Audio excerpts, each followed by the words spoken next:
working twice as hard for something you already got. Another orange morning, it's time to show. Another orange morning, it's time to grow. Another orange morning, let the updates flow. Another orange morning, you already know. Friends are coming through the door. Wheels are spinning on the floor. We don't know what we don't know. That's the only way to grow. Another orange morning, it's time to show. Another orange morning, it's time to grow. Another orange morning, let the updates flow. Another orange morning, you already know. What you're looking for is in your hand, been there all along.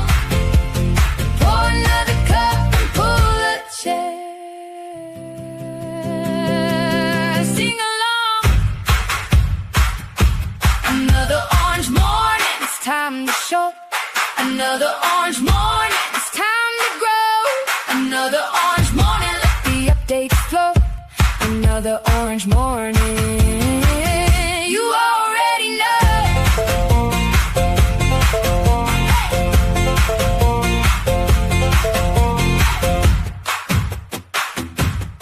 Hey!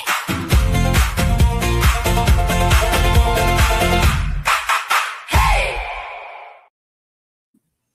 Good morning, HubSpot Nation. Welcome to another Orange Morning. It is Wednesday, May 27th, 2026. Good morning, Casey.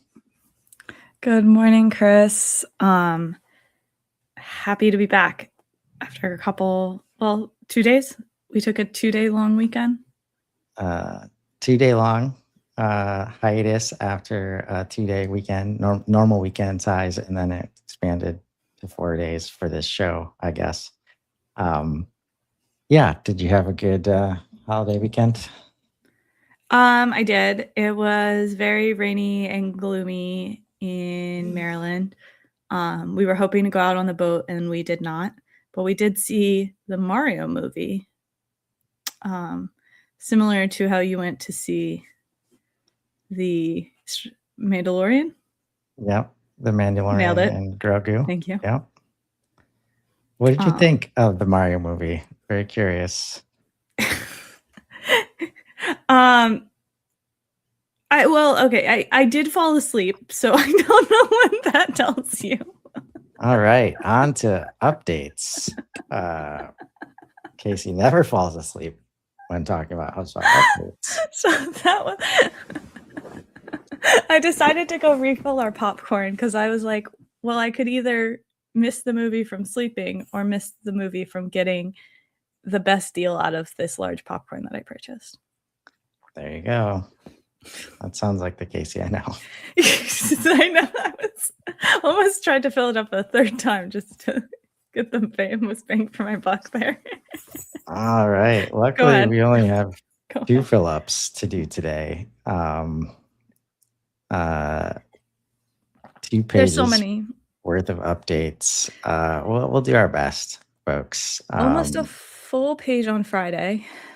So yeah, it was like right after our show, and then we went to hang out with George for the weekly updates, and there was like a full page of updates waiting for us. We ended up talking about Breeze a lot, Breeze Assistant specifically, and man, I was able to do some stuff on Friday that I never would have done before, including a workflow and some crazy reports on tickets based on email subject lines. Like, man, he is getting powerful. That Breeze Assistant. So where do we want to start today? You get to pick first. There's so many that I'm curious about. In a couple that I'm like, I'm curious about this, but I think it'll be disappointing. So I'm going to start with seeking participants to test AI generated video ad generation tool. Whoa, that is a long Had me until ad. Well, But that let's was it almost got cut out. let's see what it is. This is a forward-looking statement in development. Oh man, so no promises made, and yeah, I won't say what I want to say. Let's just go. What is it? Seeking participants to test experimental AI video ad generation tool. We're looking for 5 to 10 HubSpot customers to test an experimental AI tool that generates video ads for YouTube or LinkedIn from a topic and a few reference images. Participants will have access to test the tool in their portal for 2 weeks, and then we'll join a 45-minute Zoom session with our product team to review ad concepts they created during testing and give feedback on the output. The incentive is $100 per session delivered within a week. I've never seen that before. Yeah, aside from the fact you get to try out a cool new tool that HubSpot is providing. I have never seen that before. This matters because producing video ads is one of the most expensive and time-consuming parts of running paid social today. Marketers tell us they want to run more video, but the cost, production time, and skill gap makes it hard to keep up, especially on YouTube and LinkedIn, where the bar for quality keeps rising. We're building a tool that takes a topic and a few brand images and produces a finished video ad in minutes.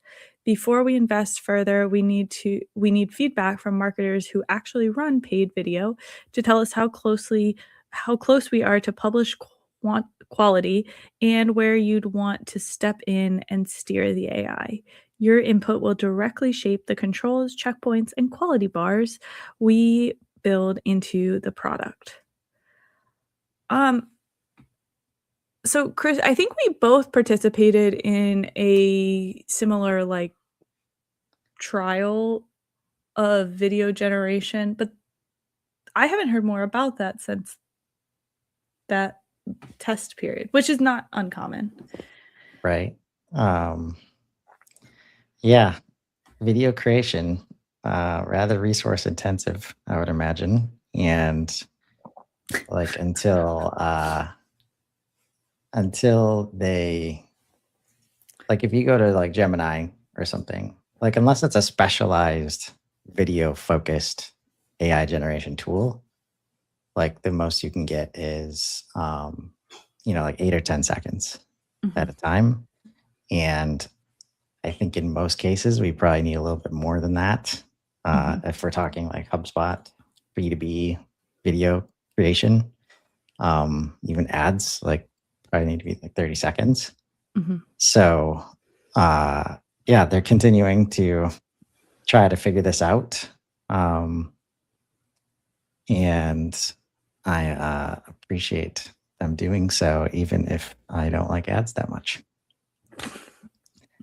Let's go to the opposite side of the spectrum and this other in development thing interests me a lot. Revert single properties in history table. Also in development, also forward-looking statement. What is it? Single property revert lets users restore an individual property value directly from the property history table without needing to run a broader restore workflow. This matters because today customers can see what changed in property history, but fixing an accidental overwrite often means more manual or heavyweight recovery flow, such as exporting history and re-importing old values. This update makes it much faster to correct one mistake change in the moment, which helps users recover confidently from workflow, import, or manual errors. Can we talk about how I am guessing this would work? Sure. As I understand it. Yep. Let's do... the property history, visibility has been growing a lot. Apparently I need to disconnect my calendar from the demo portal. It's getting a little It's getting a little brutal. Yes. No rules being broken here. Yeah, so if you click on details here, already there? Wait. Is this Restore all different? changes from this source. Click it.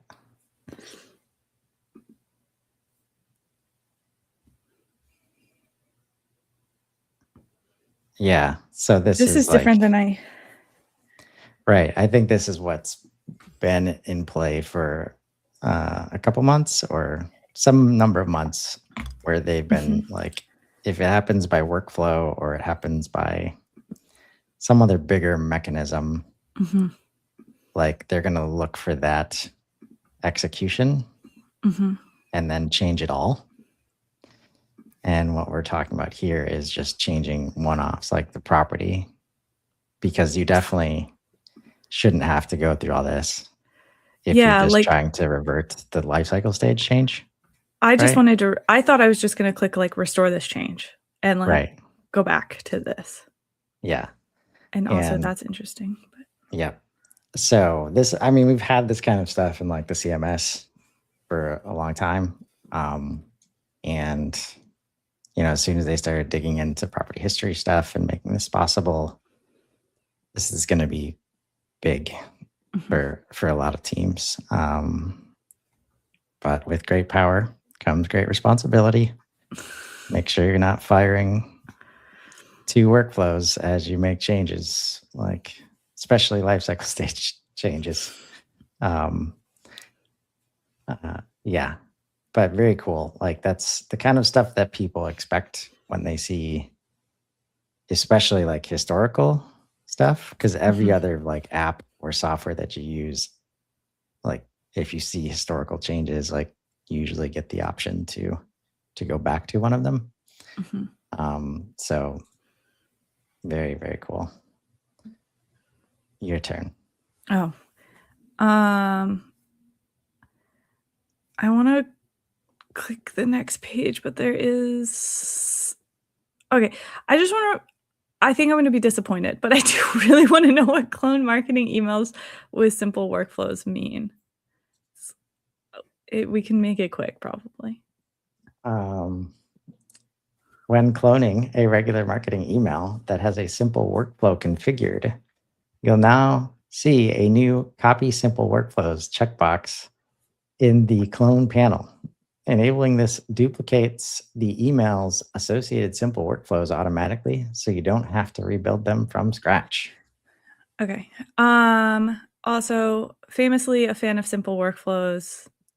I think simple workflows, I am a big starter portal fan. I think there's a lot more to starter than people give it credit for. And simple workflows is one of those things. And simple workflows has gotten better recently. I will say, I was thinking. Exactly. This has been around for a while. And as soon as I started reading it, it's like, oh yeah, it's not using simple workflows to clone marketing emails. It is cloning marketing emails that include simple workflows and also cloning their simple workflows. So I knew I was going to be disappointed, and you're right. I've read this before. I should have known, but well, that's the power of a product name, or product update name. It's still good and it's still useful, but yes, it is. I thought it was. If marketing email is your thing, and simple workflows are also your thing, and you need another one. Manage your quotes. Okay. With quote rules. One of the reasons I decided to stay on this table is I was like, there's too many still for Chris on this this page. CPQ might be here, folks. Let's read. What is it? The quote rules engine helps make sure every quote is accurate while it's being built. It automatically applies the right rules for product setups, pricing, discount limits, and quantities, so reps don't have to remember every little detail. As reps build a quote, the system catches issues in real time and gives instant feedback. It can guide them with helpful context, block invalid quotes, and recommend other pricing and packaging alternatives. That means teams can move faster, make fewer mistakes, stay compliant, and create a smoother buying experience.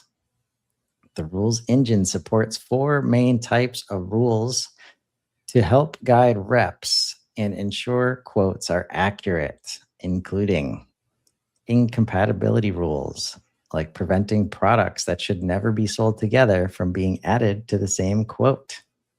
Compatibility rules ensure products that must be sold together are included.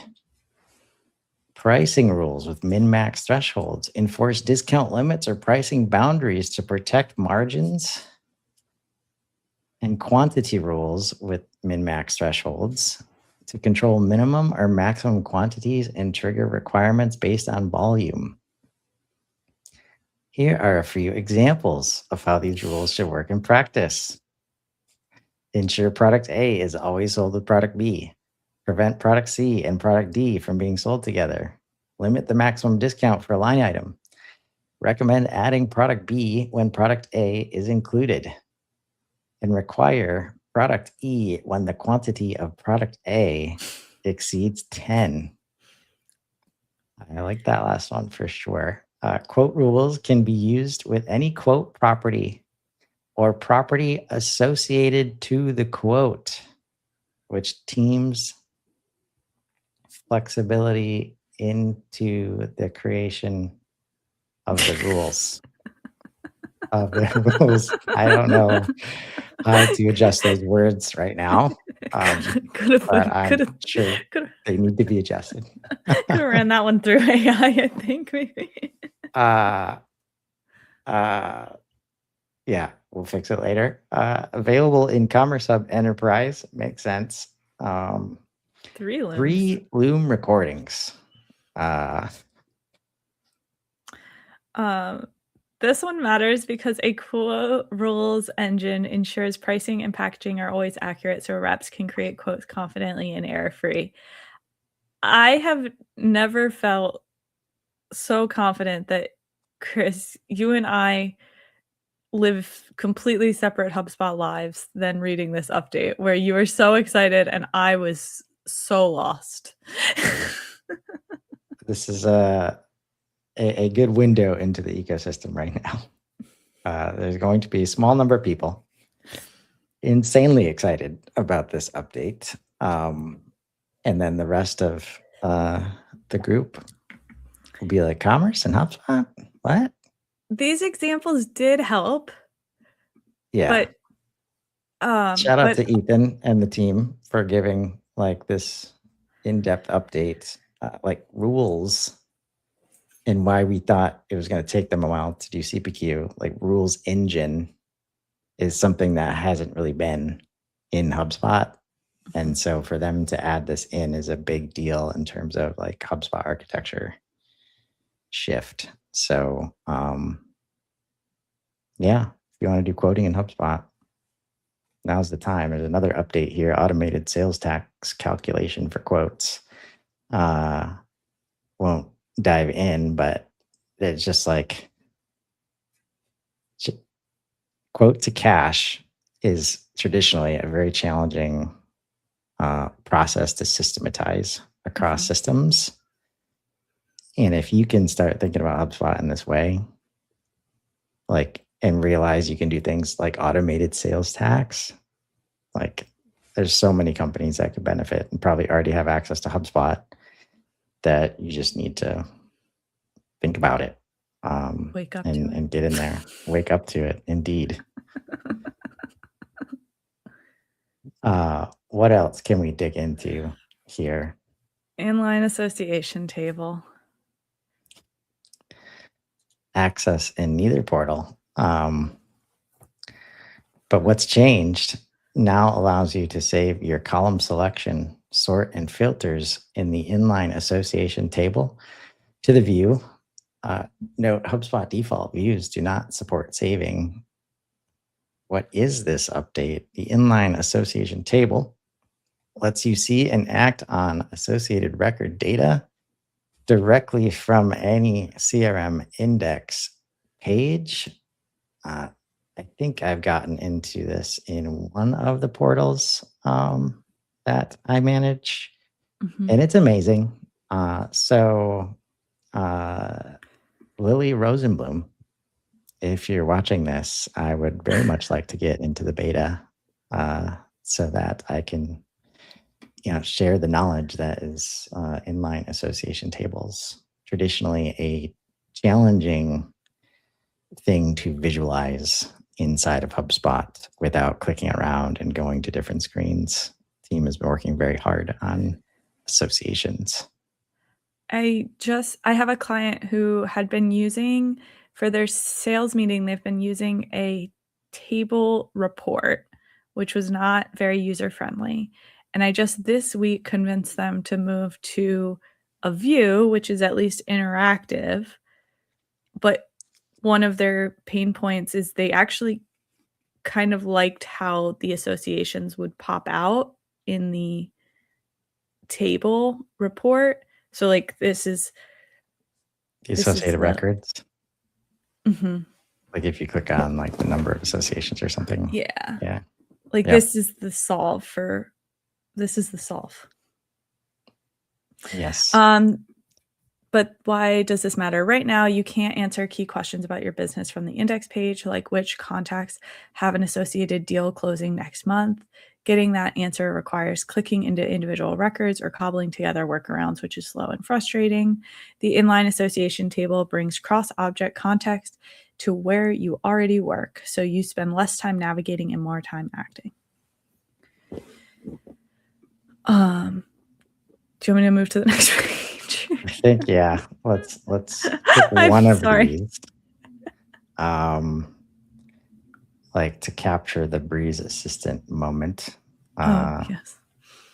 We did talk about a lot of these on the Friday show with George. If you haven't checked that out, Sidekick Strategies. Yes, we did. How about create and iterate on documents in Breeze Assistant? I wasn't sure which one you were going to. This introduces the concept of a canvas, which is huge. So what is it? Breeze Assistant can now create rich artifacts, documents, email drafts, and custom HTML pages in a dedicated Canvas panel that opens alongside the chat. When Breeze generates an artifact, the canvas opens automatically and stays open as a persistent workspace for viewing and refining the output. Why does this matter? Today, complex outputs like a pipeline, report, or email draft are buried in the chat thread. Each refinement pushes the previous version off screen. Canvas mode gives users a fixed surface to build and iterate on deliverables through conversation without losing context between turns. I mean, this alone, like this is crazy to think this was created. And yeah, I would love for you to show it. I think unless there's any other updates you want to hit on, I think we need to show what this is in a couple use cases, or maybe. I just want to say these two out loud. I don't think we need to read through them. I think but the two updates are admin configured default views in segments, which is nice. You can lock columns in segments as an admin globally, and then customizable search results display. So you can reorder the way the search result page is shown. Those are just two quality of life ones. Oh, wow. That is cool. Yeah. That is rather annoying sometimes when you can't see what you want to see in the search results display. So let's dive in. And I want to, I always love testing the boundaries when going into AI tools. So can you just say, can you create a visual based on what you know about this HubSpot portal. Because I started playing with this on a client call on Friday. And like one of the big things we talked about is like some of the screenshots here like show visuals that were not reports but look like reports. That is one of the bigger things. Yeah, when we were deciding which one, my vote was this advanced data visualization, just because of this screenshot is like crazy to me. Right. That's not a report. Yeah. And I met with, oh, go ahead. When I asked for visuals, I was expecting something like that. Mm-hmm. And he gave me 3 reports instead, like in the same canvas that I could save and edit, which I think is also probably new for most people to understand that Breeze can do that. But the fact that it made 3 related to the topic, when I just asked for visuals, like it was just Breeze Assistant is getting really good. And we're about to show. He's generating an image now. Yeah. So maybe we're going to get one of those. I met with Ankur on Friday on the marketing research agent, which we talked about this when it first came out like 2 weeks ago now. So, but very cool update. And on Friday, I showed him this because I kind of was like, it would be cool if it could produce things like this. And he was so excited. He didn't know about this. I told him there's a show. If he has trouble keeping up with updates, there's a whole show for it. But even inside HubSpot, they have trouble keeping up with the updates. And he immediately like looked into this to kind of collaborate. So yeah. So it created this, which is crazy. That's crazy that it just my gosh, it's so good too. Like, let's look at that. So one of the recent updates was image generation with GPT like 2.0. So just to give you an idea, so as AI and LLMs get better, HubSpot AI tools get better. And because they've chosen to use this like GPT 2.0 and they're ready, what we're seeing here, like literally the prompt was based on what you know about this HubSpot portal. So if you have all your AI settings, set up and like Breeze is building memory over time, learning about your portal, this image, without deeper inspection, but looks pretty damn good and almost flawless. The words are definitely, there's no misspellings. They don't look weird. The face looks good. The face looks like a real I mean, there's like texture to the face in a way that's like normal. And it's like apparently somebody was putting in like Beats by Dre. I think Nico was messing around with the branding. It was Nico, yeah. I was working with Nico when he did it. Yeah. Right. But it's combining that with the mission of like Value First Team, Unified Operations. It's interesting because this is a demo portal, it's kind of a little bit like mismatched inside the portal, but like this makes so like everybody that has access to Breeze Assistant, please go ask this same prompt and just see what you get, because I was not expecting an image like this, certainly not a fantastic looking image. But I was expecting some kind of chart or some kind of like data understanding. And it just shows you, because especially like if we close the image and like understand what Breeze did to get here, right? So I'm going to pull the portal's company and brand context first. Then I'll turn that into a visual concept that fits what's actually known about this account. Loaded context and one more. Let's see what that is, please. All right, we can't see it. That's okay. Probably just the company and brand context. I found enough to make a first pass. And I would like to add here, like, what if looks great, but can you create a visual that tells the story of our CRM data?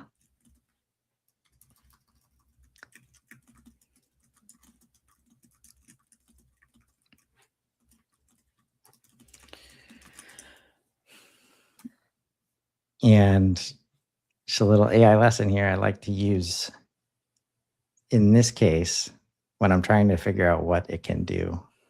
Like, instead of saying, oh, can you look at our contact and company and deal records and create the story? It's like, shares the story of our CRM data is generic on purpose. Trying to see like what records Breeze automatically looks at, or how it thinks about putting stories together around visuals. Because this is really like, if we could get in these moments, like when storytelling is often a challenge for people and they try to do it in dashboards, and it's easy to let the numbers like force a specific story, and especially KPIs. Like, you could ask things like this to help you tell better stories at your board meetings, or like wherever the dashboard like doesn't land the way you want. AI can be very powerful in helping you like put a different lens or narrative around the thing. And if you're like, so let's say you're in a meeting, and I should probably wait until it delivers this. But come on.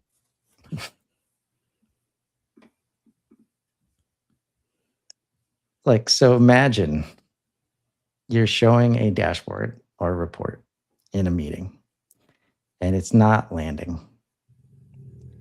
And like, you could come into Assistant, or maybe the person next to you that's helping you presentation may not be speaking at this moment, could go ask Breeze, like, hey, our CTO is not understanding. Like, they're not like picking up what we're putting down.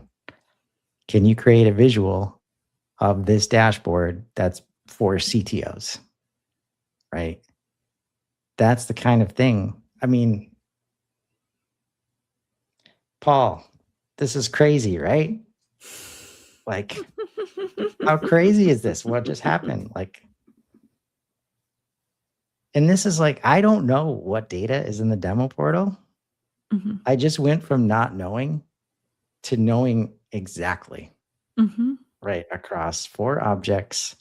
Am I a little disappointed that it didn't pick out any of the other objects in the portal? Yes. But do I know why? Yes, because HubSpot is this 4 object CRM in most quarters of the world. But I mean, this is, tell me what this is, Casey. No, I think you made a really good point about like, if you're in a meeting with and it feels like it's not going well, to be able to just kind of click in here and start getting something meaningful. I mean, what's crazy to me is, and you read this update on Friday's show with George, and you said flexible data visualization, charts and graphs, and you were like, or what people call reports. And I immediately was like, not reports. This isn't a HubSpot report. This is something totally different. And these aren't HubSpot reports. Right. A good question from Paul here. Are those counts correct? That is definitely the other side of this. If you have an engineer on the other side of the table and you generate something with Breeze and any of the information is not correct, that is definitely a risk to look out for. So we've got 316 contacts in the view. And so that's good. Let's check closed deals. 45 accounts. And it said 50 closed deals somewhere, closed one. Oh, I see. Okay. Opportunities.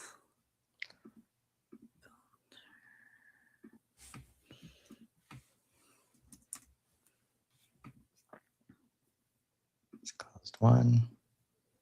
True. 50. And Paul continues to make a good point. People like PDF still. So can we try exporting? We can save as HTML, which is like good. But yeah, converting to PDF, like then you could put this as a file. Right. So it said no to the PDF. This is where you can start to like, this is going to expose you to what HubSpot's AI can do. And if you want it to be, usually if you're asking for a PDF, it might have to be formatted a certain way. And that's when you start to call in like custom agents. But yeah, the data currently checks out in the 3 spot checks that we did. And this is why, what does save as HTML do? Yes. And these are actually like if I was working in Claude Code in the command line, if I want a PDF-like thing, I will ask for like an HTML visual that if you open it up, it will open up in your browser. Very similar to that experience. Yeah, I'll say the PDF, when I went to save this as a PDF, it does not look great. But what I would do personally is I would then send this HTML to Claude and ask Claude to make it a PDF or something like that. That's how I personally would. And build it into the internal communication site that you should already have right now for your organization because it's never been easier to build one. And I was not thinking of HTML files either. And the fact that this should blow everybody's mind. To be clear though, Paul, this isn't quite a web page. Like if I sent this URL to Chris, he wouldn't be able to open it. It's saved on my... Right, you'd have to share the file. I'd have to share the file, but then someone could open the file in any browser and it would look like this. Which maybe is the future of PDFs. I don't know. Not yet. People like PDFs. But... yeah. And the team was on the HUG yesterday. The AI team, I guess, for lack of a better word. And I asked about being able to share chats. And they are working on that. And this is the kind of thing, like if you can start processing your data into Breeze Assistant chats, like there's so much opportunity for folks. And this is why I'm glad the team hasn't been working on report folders. Like stop building reports if your CEO asks you for a specific report, then you say, what question are you trying to answer with that report? And then you ask Breeze to make a visual that answers that question.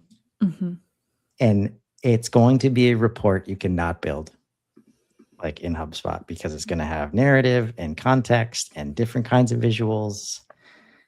And just appreciate what you're seeing here, folks. It is, and again, Paul puts it perfectly, an instant custom landing page. Maybe you want. All right, one more prompt, and then we'll wrap, because that just gave me an idea. Can you turn this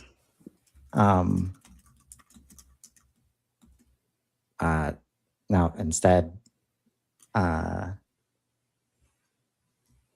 based on what you've learned in this chat,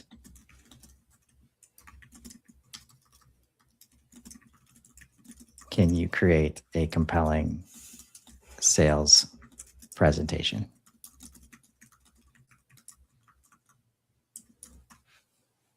And this is apparently our deep dive today. No need to will it workflow. Well, I feel like last week Zach and I spun the wheel 4 times, so maybe we lost our will it workflow. Exactly. Privileges. Yep. Yeah. So I'm going to turn what we already established, your brand positioning plus the CRM story, into a presentation style asset. And I'll reuse the current visual as a baseline so the new version feels more like a sales deck than an internal report. All of this context of just, this is why like they've been building this. And if you understand natural language, like trying to understand the context of any given user. I like that, Paul. Will it breeze? A new format. I was thinking, since we were spending time in Breeze, I was going to ask Breeze what workflow it would build based on whatever the outcome was. Yeah, that's definitely like, I mean, you could like test every hub out, right? Is where I would want to take this next. Like build a sales sequence now. Like you see this. All right, sales narrative. Glad it doesn't actually. HTML, just for whatever that's worth to you. Yep. And this is the kind of lens, like, so when you think about meetings, and I know we got to wrap, like so many meetings happen where it's like, all right, everybody, that sounds like a great idea. And then no action happens because nobody knows how, or it's going to be hard. And like do the new sales messaging.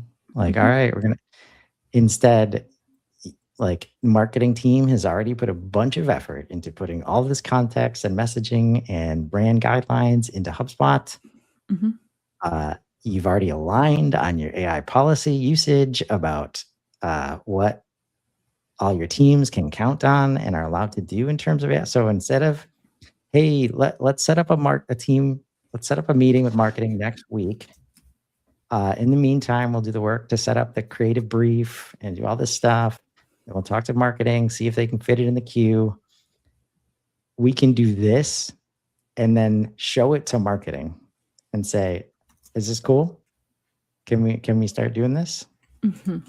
And this is on the table for every single HubSpot user right now. Breeze Assistant. Wow.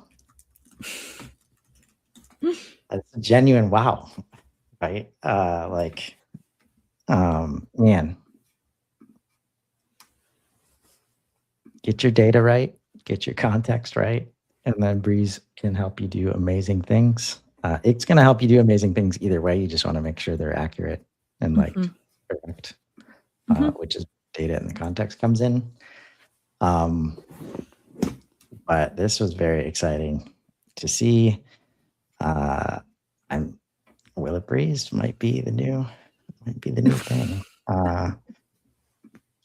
Couldn't get off workflows fast enough, could I? We finally got you over to them and you're already over it. Right. I mean, the first thing I did with Breeze Assistant was make a workflow, and it automatically made it in the new canvas. Oh. Something simple like can the creation of a new meeting automatically create an appointment record? I was like, yep, here it is. And now it's working and I love it. And that's one of those scenarios where it's like, they're both newish objects. So you're like, maybe. So usually we'd have to go to the workflows and see if it's options. And then we get to the meeting, like, all right, that's an option. Now can we create an appointment record? What can we associate? All that was done thanks to Breeze. So check it out, folks. We got to wrap. And Casey's taking some time off, but we'll be back tomorrow with Trisha, Madelyn on Friday, And then some more friends will be joining us next week until I won't put them on blast yet. Until Casey comes back. So I'll be back in 1 week. So indeed. So until next time, everybody have a great rest of your Wednesday. See ya.